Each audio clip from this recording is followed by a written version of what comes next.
De modo que cuando miramos a la nueva espiritualidad, no tengo la intención de poner una luz sobre ella porque creo que lo que pretenden encontrar es algo muy genuino.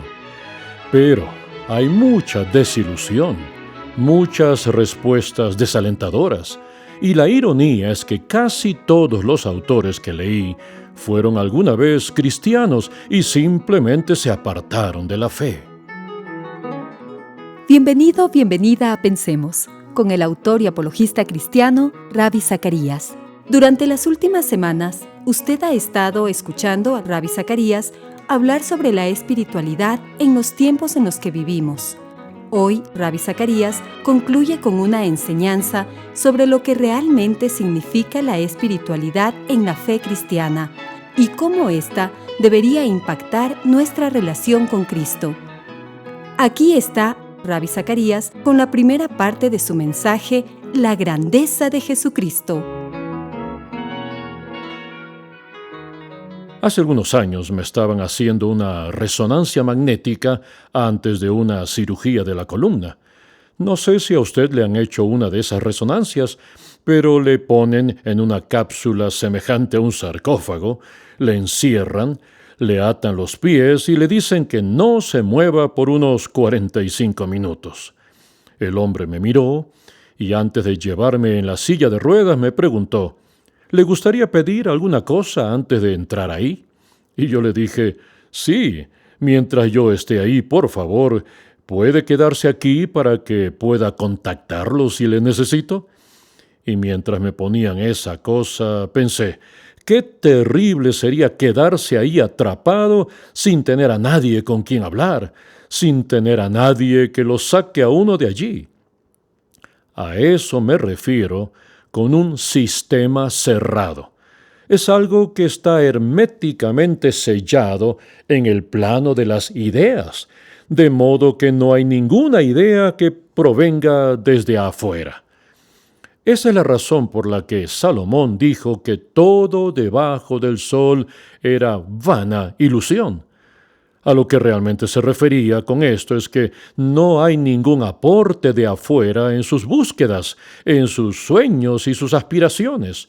Todo es ir detrás del viento y todo es vanidad.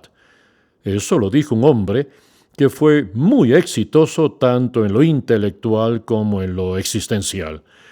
Él fue escritor de los Proverbios y de los Salmos. Aún la reina de Saba, cuando fue a verlo, dijo, ni siquiera se habla de la mitad de lo que este hombre realmente sabe. Él tenía un harem y todos los placeres que un hombre pudiera desear, eso dice la Biblia. Pero al final dijo que todo debajo del sol es como correr detrás del viento. De modo que cuando miramos a la nueva espiritualidad, no tengo intención de poner una luz sobre ella, porque creo que lo que pretenden encontrar es algo muy genuino. Pero hay mucha desilusión, muchas respuestas desalentadoras, y la ironía es que casi todos los autores que leí fueron alguna vez cristianos, y simplemente se apartaron de la fe para meterse en las arenas movedizas y probar algo espiritual. Pero este es un tema fuerte, y antes de entrar en él, me gustaría contarle una historia alegre que se aplica a lo que voy a decir. Sherlock Holmes y Watson estaban acampando en un viaje, acostados adentro de su carpa. En medio de la noche, Holmes se despertó y miró el cielo nocturno y dijo, «Watson, ¿qué puedes observar?» Y Watson respondió, «Astronómicamente veo que hay millones de galaxias y potencialmente miles de millones de planetas. Astrológicamente veo que Saturno está en Leo. Teológicamente veo que Dios es soberano y que somos seres muy finitos. Cronológicamente, veo que son aproximadamente las 3:15 de la madrugada. Meteorológicamente, veo que mañana será un día hermoso. ¿Por qué? ¿Qué es lo que observas tú, Sherlock Holmes? Y él respondió, «Tonto, alguien nos robó la carpa». ¿Sabe una cosa? Podemos tener todas estas notas musicales hipnóticas que nos canturrean en el pensamiento hasta que creamos que en realidad hemos hecho algo maravilloso. La gente a nuestro alrededor no tiene idea de lo que estamos haciendo. Podemos tener palabras difíciles, meteorológicamente, cronológicamente, teológicamente, astronómicamente y todas esas cosas, sin saber que ya no tenemos la carpa. En ocasiones la iglesia le habla a una audiencia que está completamente perpleja con lo que estamos hablando. Aquellos metidos con la espiritualidad y el naturalismo pueden utilizar todas estas palabras complicadas sin darse cuenta de que ya no tienen la carpa. Y en ocasiones, en esta tierra de nadie, nos comunicamos con una audiencia que no entiende y luego utilizamos terminología que deja a las personas fascinadas, sin darse cuenta de que no hay cimiento ni fundamento para plantar sus afirmaciones. En este mundo de jerga y de todas las palabras polisílabas que puedan utilizar, mantra, chakra, tantra y todas esas cosas, al final de cuentas usted dice, ¿qué es lo que realmente significan todas estas cosas? ¿Qué significan realmente? Me parece irónico, y lo digo con mucha sinceridad. No lo digo para burlarme de nada, pero yo nací y crecí en la India. Y mis ancestros eran sacerdotes hinduistas ortodoxos que provenían de la alta casta del sacerdocio hinduista llamado Namboothiri. El apóstol Tomás fue a la India y la primera audiencia a la que quiso alcanzar fue a los Namboothiri. Y varios de los sacerdotes Namboothiri se convirtieron a Cristo bajo la predicación de Tomás. Y ahí fue cuando lo ejecutaron. Hay monumentos en Kerala y en la ciudad sureña de Chennai para conmemorar la visita de Tomás en esos lugares. En este tremendo cuerpo de material al que llamamos hinduismo, que también incorpora mucha mitología, incluyendo lo que ahora es este horrible dogma del sistema de castas, que en realidad dice que algunas personas nacieron como intocables. En todo este caos, hay personas en esa parte del mundo que están buscando respuestas desesperadamente. He tenido la oportunidad de reunirme con las estrellas de cine de Bollywood.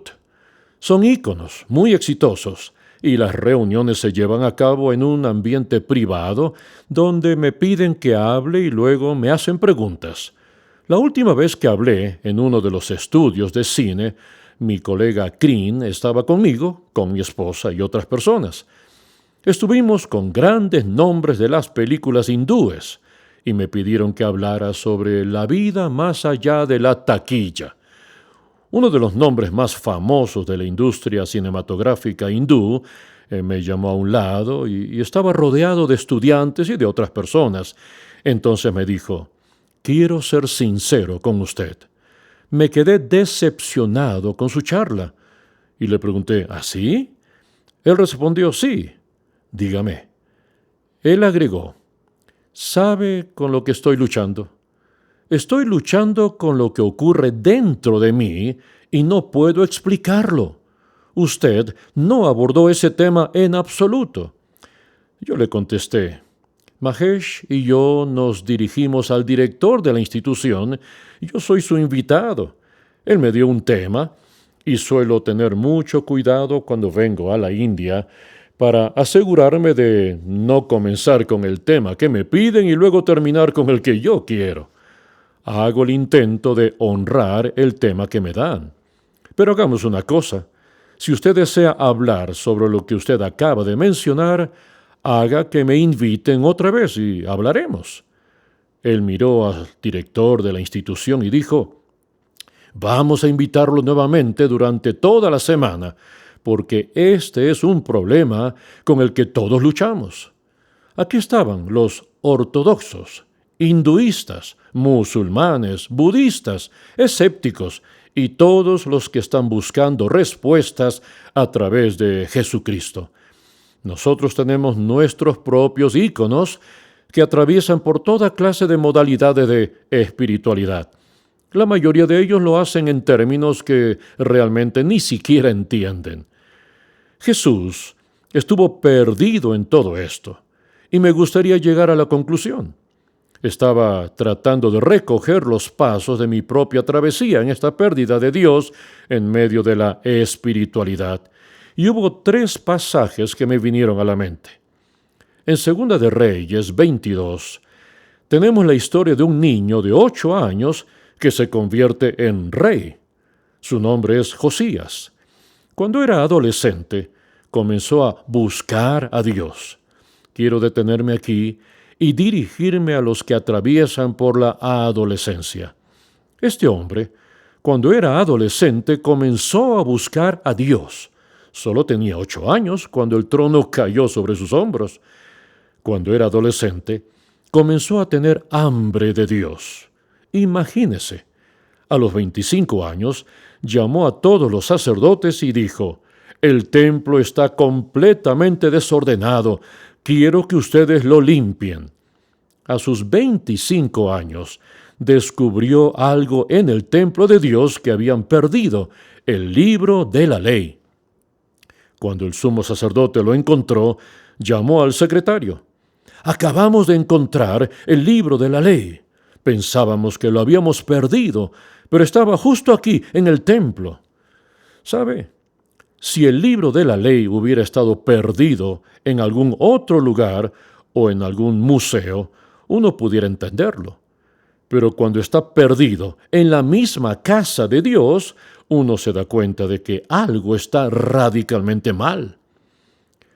Las mayores perversiones que han ocurrido en la historia han sido en los ámbitos religiosos.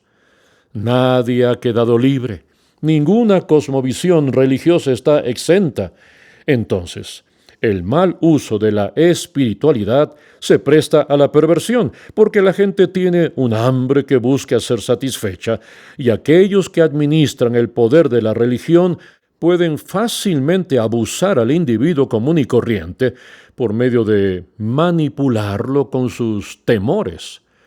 La mayor parte de la espiritualidad oriental está controlada por la superstición y el temor. Piensa en ello. En Segunda de Reyes, el libro de la ley estaba perdido en la casa de Dios.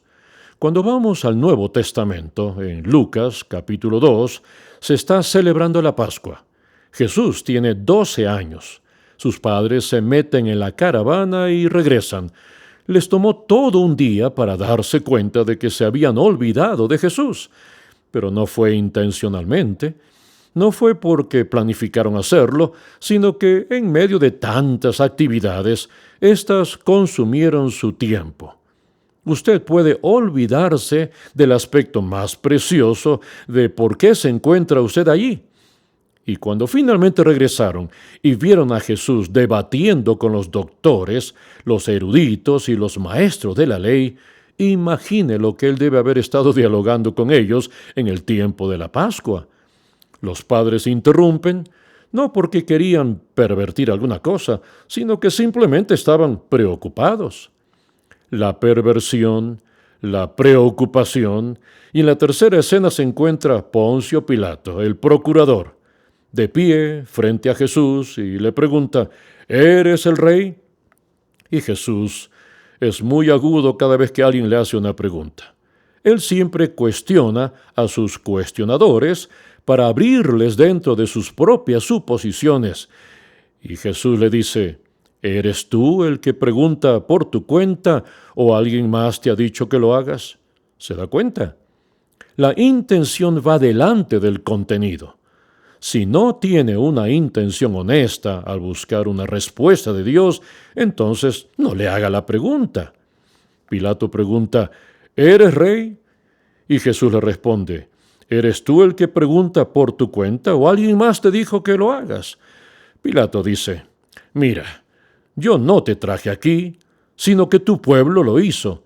Entonces, ¿eres rey? Y la respuesta de Jesús fue esta: de hecho, Por esa razón nací y por esta razón vine al mundo para dar testimonio de la verdad. Todos los que están en el lado de la verdad me escuchan. En otras palabras, si usted no escucha a Jesús, entonces no está en el lado de la verdad.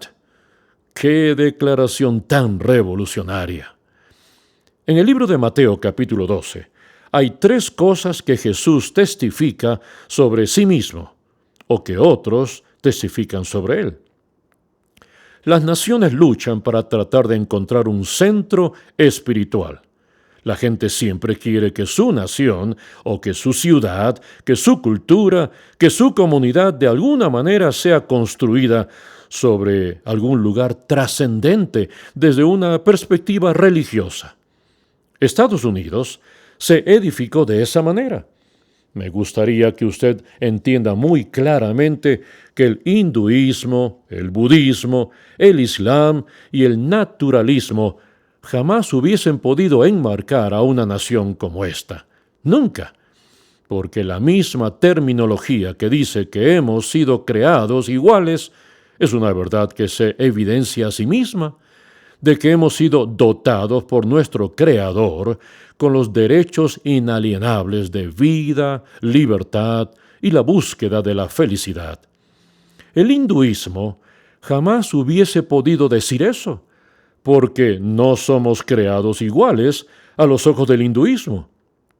El Islam jamás hubiese podido decir eso porque no tenemos derechos inalienables en el Islam, ni libertad, ni autonomía. El naturalismo jamás hubiera podido decir eso, porque el naturalismo no cree en un creador. Es sólo la cosmovisión judeo-cristiana la que pudo haber provisto una declaración como esa. Entonces, cuando el emperador se burló del triunfo de Cristo en Roma, ¿recuerda lo que dijo? Tú has conquistado, pálido Galileo. El mundo real ha palidecido bajo tu aliento. Él estaba equivocado. El mundo palideció bajo el aliento de la humanidad. Fue el Galileo el que vino a rescatarnos de la palidez y de los deseos perecederos de nuestro corazón. Cuando usted va al libro de Mateo, capítulo 12, observa algo que encuentro muy irónico. ¿Sabe lo que pasa en ese capítulo? Jesús está en medio de una charla y su madre y sus hermanos van a verlo. Ellos se dan cuenta de que la casa está completamente llena y ellos quieren entrar, pero no pueden porque no hay lugar. Alguien le dice a Jesús, «Tu madre y tus hermanos están aquí, ¿qué hacemos?» Su respuesta fue muy profunda. Él respondió, «Mi madre y mis hermanos ahora son todas las personas en el mundo». Y Jesús señaló con cuánto cuidado, cuán específicamente todo el mundo era ahora su parroquia. Pero en medio de la charla, Jesús habló acerca de estas 3 cosas. Número 1, nos dice que Él es mayor que el templo, que Él es mayor que el templo. No sé cuántas personas han ido alguna vez a un templo para adorar ahí a Dios y han observado lo que sucede. En uno de mis libros escribí un capítulo al que llamé De Calcuta hacia California, acerca de la diosa Kali. Si nunca ha visto el templo de Kali en Calcuta, nunca podrá creer lo que se ve ahí. Usted debe entrar hacia el templo de Kali como unos 400 o 500 metros en primer lugar, sin zapatos. Ellos no permiten que usted entre con zapatos. Usted camina por la tierra, siente toda la mugre y la porquería que hay en ese camino. Cuando llega al templo de Kali, ve a miles de personas que desesperadamente tratan de darle una mirada a este ídolo, la diosa Kali, que es la diosa de la destrucción. Es uno de los 2 templos en India donde todavía se hacen sacrificios. Usted puede ver cómo arrastran a una cabra por una cuerda o cordón. La ponen en una mesa y un sacerdote se pone de pie con una enorme cuchilla y de un golpe le saca la cabeza a esa cabra, mientras la sangre salpica por todo el lugar. Luego esa sangre se extiende por los pies de las personas que están alrededor. Hay personas pobres que desesperadamente entregan 10 rupias o 20 rupias, que entregan desesperadamente al hombre que guarda el ídolo, solo para tener no más de 5 segundos frente al ídolo de Kali, para pedirle algo o para hacer un voto y esperar una respuesta. Es un puño lleno de dinero en las manos del guardián del templo que explota a esta pobre gente. Usted se pone de pie allí, mira la estatua con ojos llenos de lágrimas y dice: ¿cómo es que algo así puede ocurrir? ¿Por qué creen que deben venir hasta acá para alcanzar a Dios? Cuando se hicieron los templos, ahora, póngame atención por un momento. Uno de los medios hermanos de Jesús era Judas. Judas trató de entrar en la casa para escuchar a Jesús hablar sobre esto. Judas escribió este libro diminuto. Es un libro poderoso, justo antes del libro de Apocalipsis. En el proceso de adoración, hubo 3 cosas que destruyeron la adoración de la gente, y fueron el camino de Caín, el camino de Balaam y el camino de Coré. Dese cuenta de los 3 nombres. Fíjese en estos 3 nombres: el camino de Caín, el camino de Balaam y el camino de Coré. ¿Qué hizo Caín? Mató a su hermano. ¿Y por qué? Porque le tenía envidia, celos y odio. ¿Qué hizo Balaam? Recibió un pago bajo la mesa por hacer algo que Dios nunca quiso que hiciera. ¿Y qué hizo Coré? Él dividió al pueblo e instigó la rebelión en contra del liderazgo de Moisés. Muéstreme cualquier templo, cualquier lugar de adoración en la historia del mundo, y yo le mostraré que allí está el camino de Caín, el camino de Balaam y el camino de Coré. Hace algunos años estuvimos en Jerusalén, en la iglesia del Santo Sepulcro. Hay 6 diferentes grupos eclesiásticos que controlan la iglesia del Santo Sepulcro. La ironía es que es un musulmán el que tiene la llave de esa iglesia. ¿Y cuál es una de las razones? Los 6 grupos de esta iglesia ni siquiera se hablan entre sí. Pidieron a uno de los patriarcas allí, en una conversación, si eso era cierto. Mi camarógrafo, Bob, estaba conmigo, y él miró al camarógrafo tranquilamente y dijo: siento mucho decirle que es verdad. Y uno se queda perplejo. ¿Me lo puede repetir otra vez? Usted está guardando el lugar donde Jesús murió para hacer un puente que une el amor de Dios con el corazón desesperado de la humanidad. Usted está guardando un lugar donde Él se levantó de entre los muertos para darnos esperanza más allá del tiempo y la eternidad. Y me dice que las 6 iglesias no se hablan entre sí.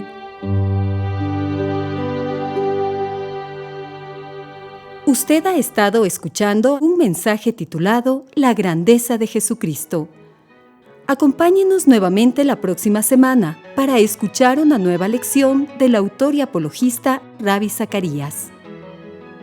Pensemos con el autor y apologista cristiano Ravi Zacarías es un ministerio radial sustentado por los oyentes, que tiene el propósito de ayudar al creyente a pensar y al pensador a creer, y es una producción del Ministerio Internacional de Ravi Zacarías, Atlanta, Georgia.